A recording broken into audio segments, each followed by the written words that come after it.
51వ అధ్యాయములో 7వ వాక్యం తీయండి. మొదటి పాయింట్ అక్కడ ఉంది అమ్మ, అందరూ మనసు పెట్టాల.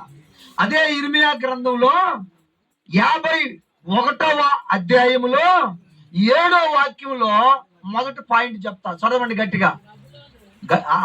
నాకు వినపట్ల, అందరికీ వినపట్ల, గట్టిగా చదవమ్మా.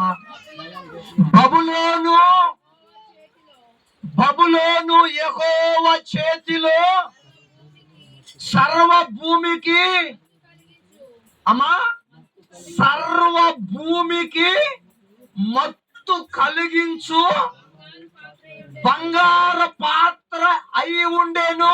చాలు అయ్యా, అర్థమైంది. మళ్ళీ చెప్పేదా?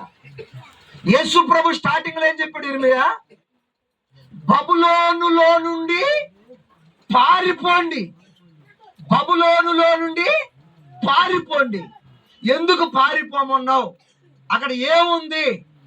దేని వలన మమ్మల్ని పారిపోమన్నావు అని నేను ఆలోచించి ప్రభుని అడిగితే అప్పుడు నాకు చూపెట్టిన మాట ఏంటంటే, బబులోనులో అంట బంగారు పాత్రగా ఉన్న మత్తు ఉందంట. మత్తు మత్తు మత్తు అనండి, అందరనండి, మత్తు చెప్పండి అమ్మా. మత్తు మత్తు. ఈ రోజుల్లో క్రైస్తులు ఎట్టున్నారా? మత్తుగా ఏముంది ఉండయా? మత్తు అనండి. ఈ మత్తుని గురించి బైబిల్లో మీకు ఎన్నోసార్లు చెప్పా. తల పైకెత్తమమ్మో. అయ్యా, కాపురాలు కూలిపోతున్న కొంతమంది ఎట్టుంటారా? మత్తుగా ఉంటారు. పిల్లలు చెడిపోతున్న కొంతమంది ఎట్టుంటారా? మత్తుగా. రోగాలలో పడిపోతున్న కొంతమంది ఎట్టుంటారా? మాట్లాడు. మత్తుగా. అప్పుల్లో పడిపోతున్న కొంతమంది ఎట్టుంటారా? మత్తుగా.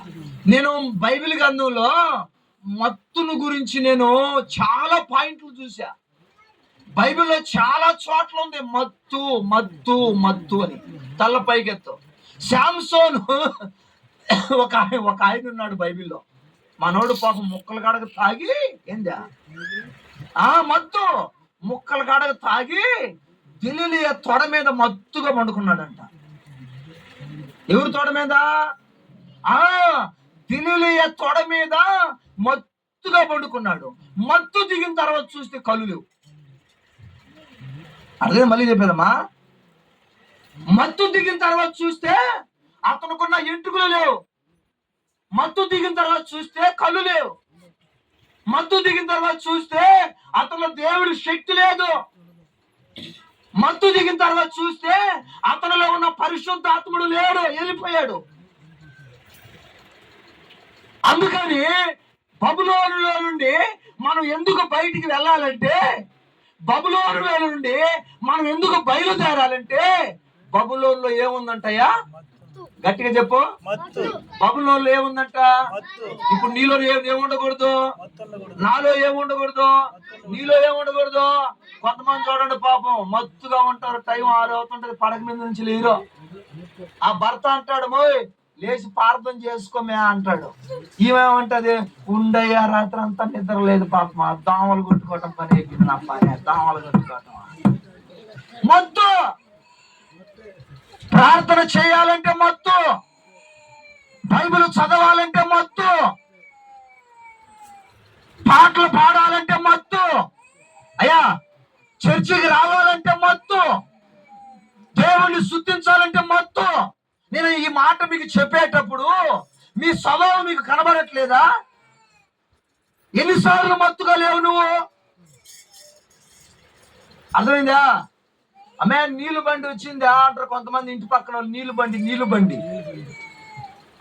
వచ్చి పోయిందిగా, ఇప్పుడు దాకా ఏడన్నావు నువ్వు అంటది ఆయమ్మ. ఈ అమ్మ అంటది, ఇప్పుడు లేచానమే నిద్ర నేనా, ఇప్పుడు లేచానమే నిద్ర. నీళ్ళు బండి వెళ్ళిపోవడానికి గల కారణం ఏంది? పిల్లడు పోయి కాలంలో పడ్డానికి కారణం ఏంది? స్కూల్ బస్సు వెళ్ళడానికి గల కారణం ఏంటి? కొంపలు కోయడానికి గల కారణం ఏంది? పిల్లకాయల మేలు మీకంటే మొత్తం అని అంటున్నారు. మీరు చర్చిలోకి వచ్చిన మీ మొత్తం దిగట్లా. ఏముందమ్మా సుమతమ్మా బబులోన్లో? బబులోనులో మత్తుంది, మరి నీలో ఏముంది? అందుకనే కదా యేసయ్య అంటున్నాడు, బబులోనులో మత్తుంది, అందుచేత మీరు బబులోను నుంచి పారిపోండి. స్తోత్రం కలుగును గాక. హల్లెలూయా. చదువుతలే ఆ మాట గట్టిగా చదవమ్మా, గట్టిగా చదవమ్మా.